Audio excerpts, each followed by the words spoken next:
Production of Broad and High is funded in part by the Greater Columbus Arts Council, celebrating expression, fostering talent, and connecting the community to Columbus artists, performances, exhibitions, concerts, public art, and more at columbusmakesart.com. From these contributing sponsors and viewers like you, thank you. This time on Broad and High, Ryan K. Johnson continues his journey by honoring Black communities in his new work. Learn how percussive dance is empowering young people, and hear the soulful sounds of Cher Mondes J from a recent visit to the Broad and High Presents studio. This and more right now on Broad and High.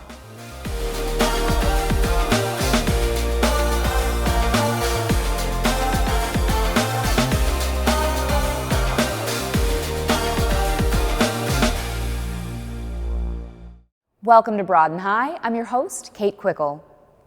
August 2025 marked 20 years since Hurricane Katrina devastated the Gulf Coast. Lives and livelihoods were lost. Hundreds of thousands of people in Louisiana, Mississippi, and Alabama were displaced from their homes. We go behind the scenes with 2024 Guggenheim Choreography Fellow Ryan K. Johnson. He's using his latest work to amplify the continuing struggle of the East New Orleans community with a sensory-driven, immersive experience.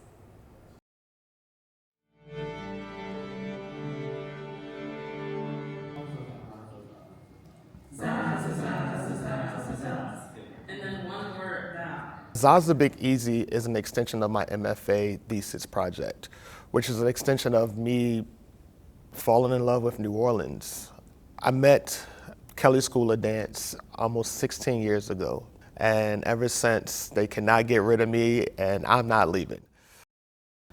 I feel like it's really important for us to use our art for change and also to reflect the times in which we exist. And Hurricane Katrina was such a huge moment.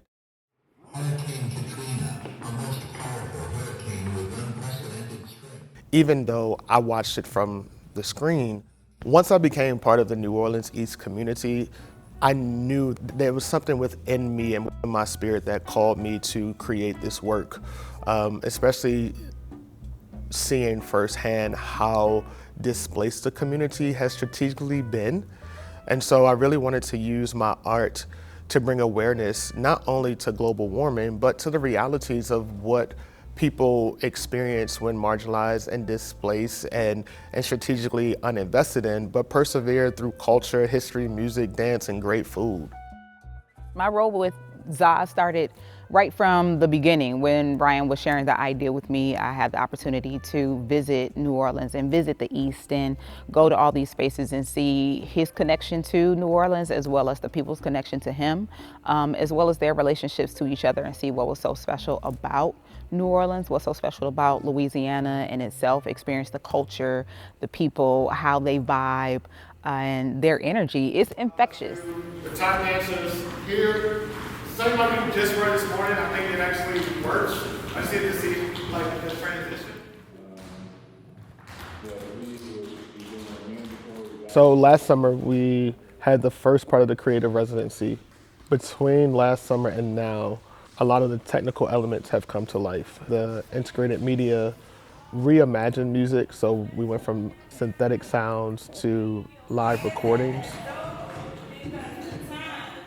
My team got bigger. I released control a little bit, understanding the importance of having a team around me that cares about me, but also cares about the work has been transformative.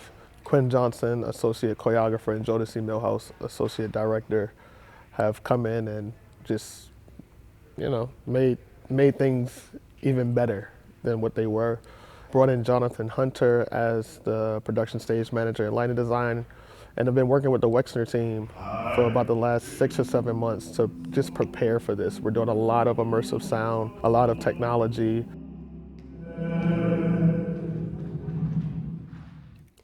As an artist, it's hard to get exactly what's in your mind out, right? So I think I'm mostly translating what he wants. It's hard to remember everything that he's doing, right? So I'm always taking notes, following him around, but I'm learning a lot too. Ryan has his hand in everything.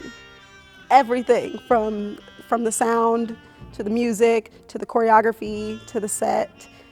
So I'm really just going around with him and making it all come alive.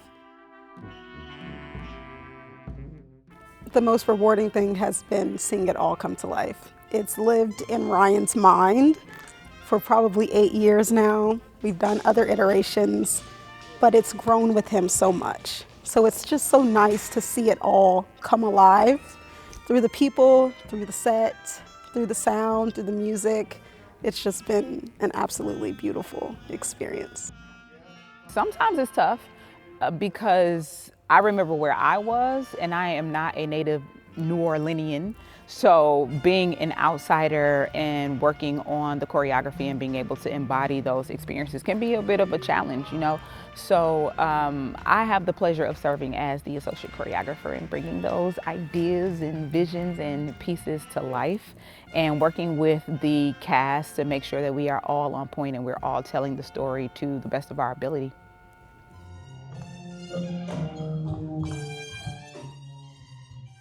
With art making, pacing is huge. With this work specifically, because there's such a huge ethic of care that has to go into this, because we're really taking the oral histories of survivors and turning it into embodied storytelling through these art forms. And so it's important that the work it educates people, but doesn't cause harm, right? And so the pace and the tempo and the flow and the orchestration of the dance and the story, it's really important that we don't overload the audience. The idea is for it to be an immersive experience, but in a way that is healthy. Jesus,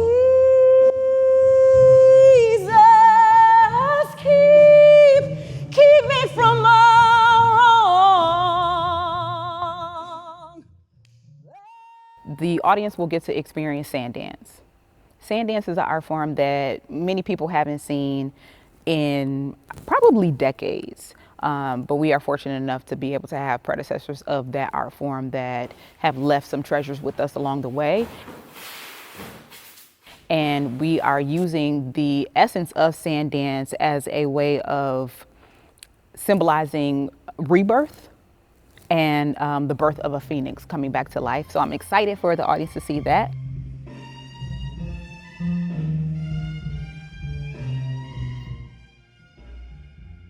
The show is, and I don't want to call it a show, it's definitely an experience. And the experience is the intersection of theater and dance.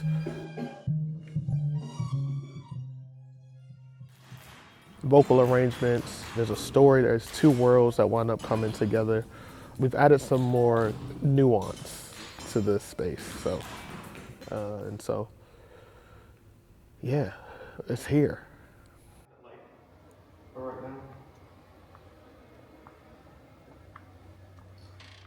When you walk into the theater from the top of the show, it'll be about 5 p.m.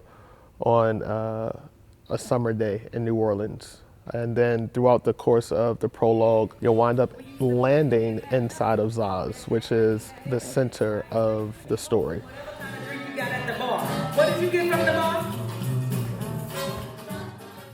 Okay, what does it look like? The show kind of takes you inside and outside these worlds. The Black Box is set up like a nightclub.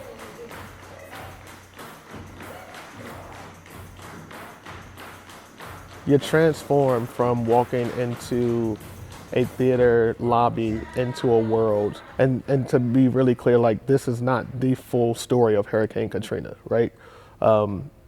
Every person who experienced this storm and the governmental failures has their own story and their own connection.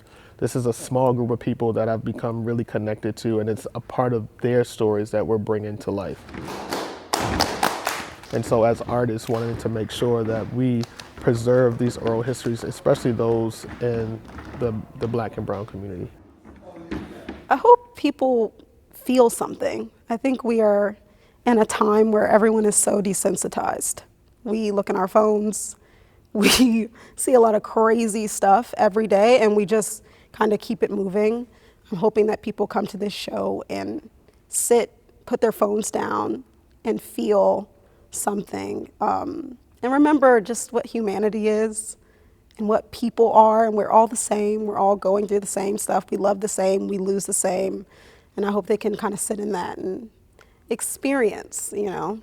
Ryan doesn't call it a show, he calls it an experience. So I hope that people come and can be fully immersed in the experience. President Bush has declared a state of emergency in Mississippi. It's important because we're currently living in an environment where Black and brown identity and culture and history is strategically being erased.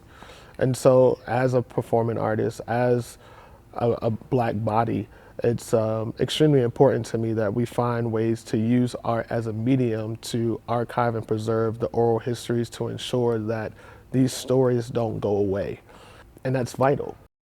And when you think about it, the children in 2005 are now adults. And so this community, the city, is still navigating the psychological, the emotional, the financial consequences of the mistreatment of the United States government when it came to preparing the city for this. As artists, as an organization, just as a human, it was vital for me to create Zaz to preserve the oral histories of the people that I'm connected to address and bring awareness to the realities of the response or lack thereof, and try to create something magical, bringing theater and dance together, bringing my 22 years of experience into the space, listening to all of these talented artists who have all contributed to it, right? I had the idea, but none of it could have come to life without every single person who has put their hands on it.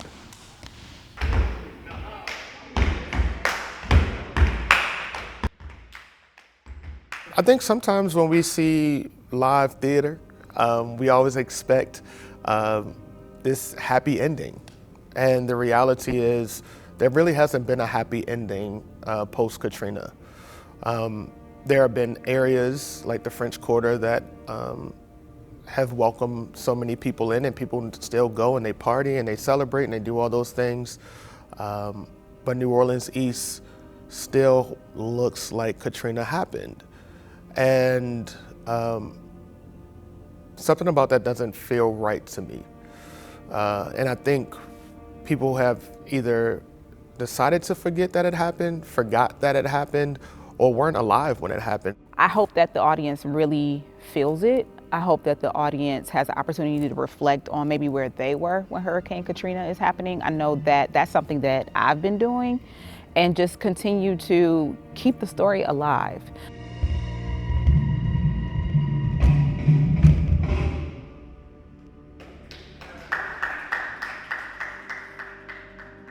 This is beyond capitalism.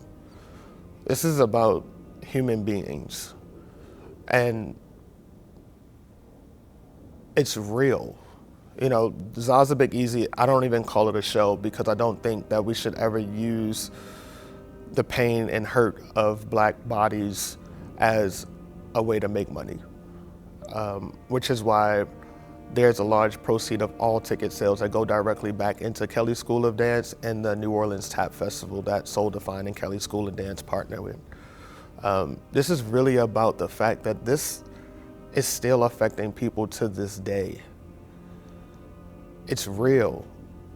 People lost everything. People lost loved ones. People lost everything that they had worked for.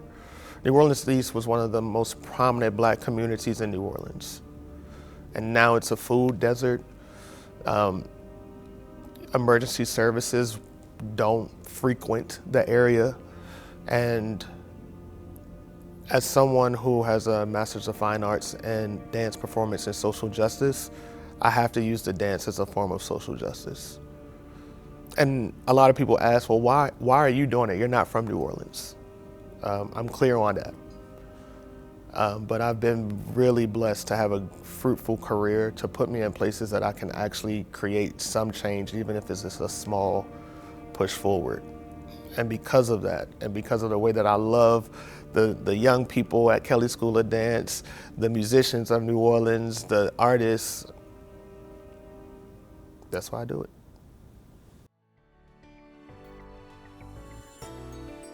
To learn more, find him online at rkjdance.com.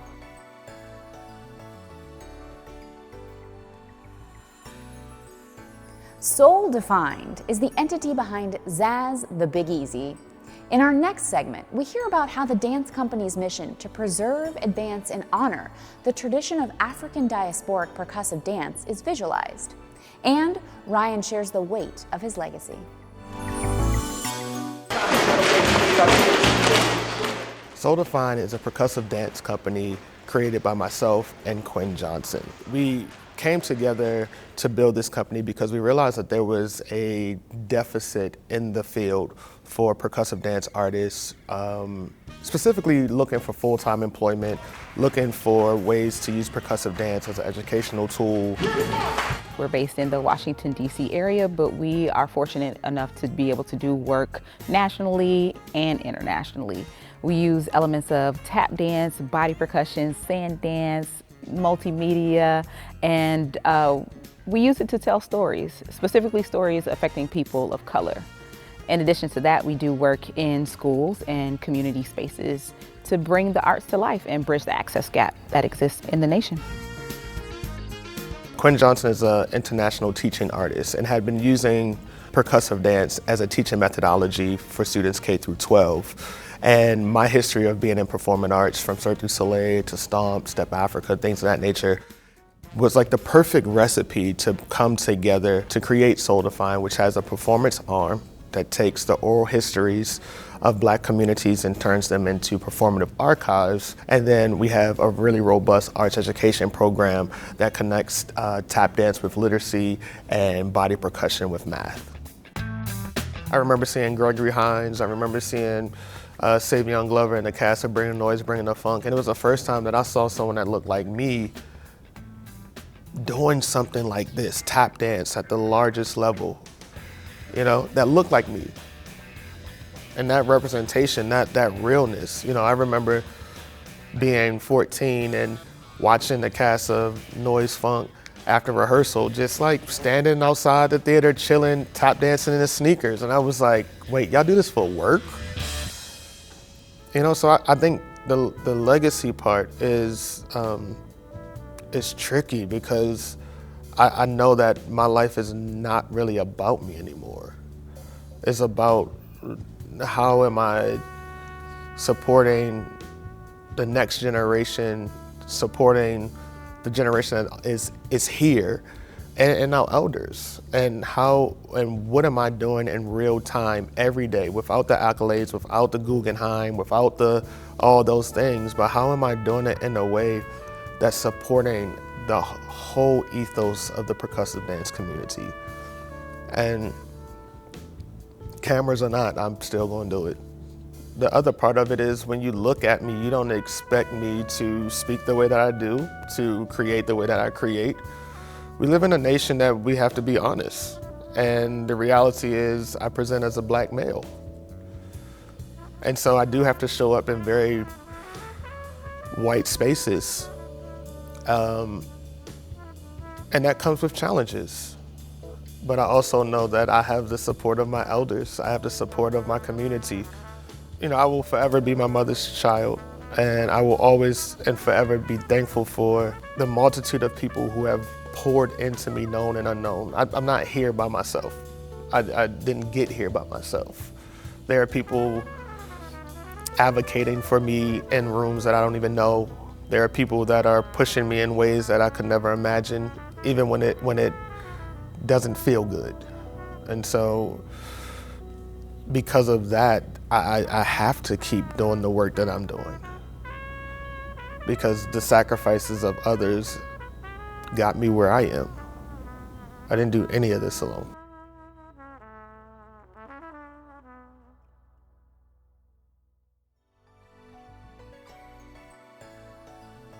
To learn more, find them online at souldefined.com. We end the show with the soulful and sultry sounds of Sharamondis J. This classically trained musician is also a singer-songwriter, composer, and producer. Take a listen to one of her powerful and timeless tunes.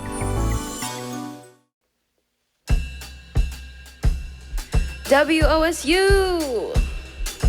My name is Charamondes J, and this is my crew. Thank you so much for having us on today. This is amazing. You know, it's been a very odd couple of years post-graduation from The Ohio State University. I've gotten to experience the uncertainties of being a newly indoctrinated adult, and might I say, it's pretty terrible. But with the good days, the bad days, and everywhere in between, it's made this song so much more true than when I first wrote it in 2022. You see, because in a world that's designed, not really for creatives, but rather to work until you drop from exhaustion, I have decided that I am in no rush for my success. Because everything that is truly meant for me will never pass me by. So therefore, I think I can wait for a minute, wait for a minute, and I think I can stop for a minute, stop for a minute, I think I could jump for a minute, jump for a minute, 'cause I in a rush for me, in a rush for me.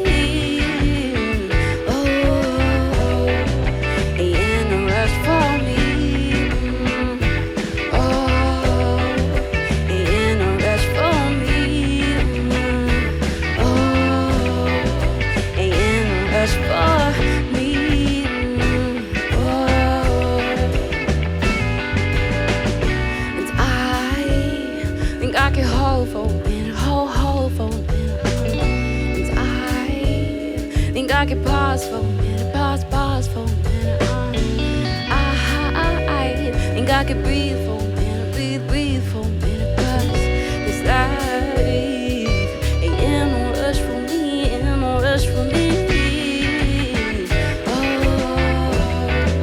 Ain't in no rush for me.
Ain't in no rush for me.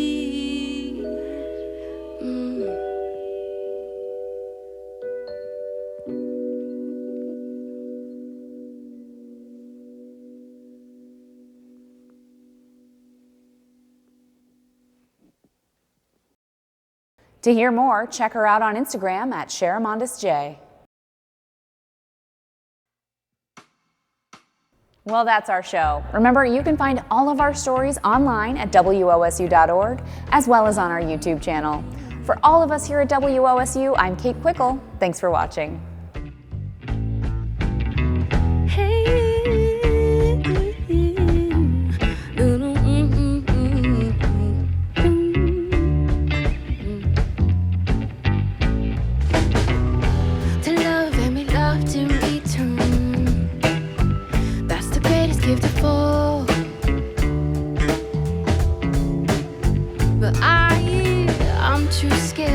I feel so broken because I keep tripping on my phone.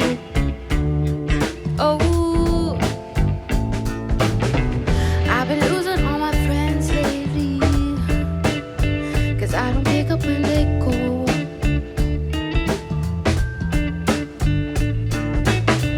But I feel so lonely here, trapped inside this dark garden walls. Oh,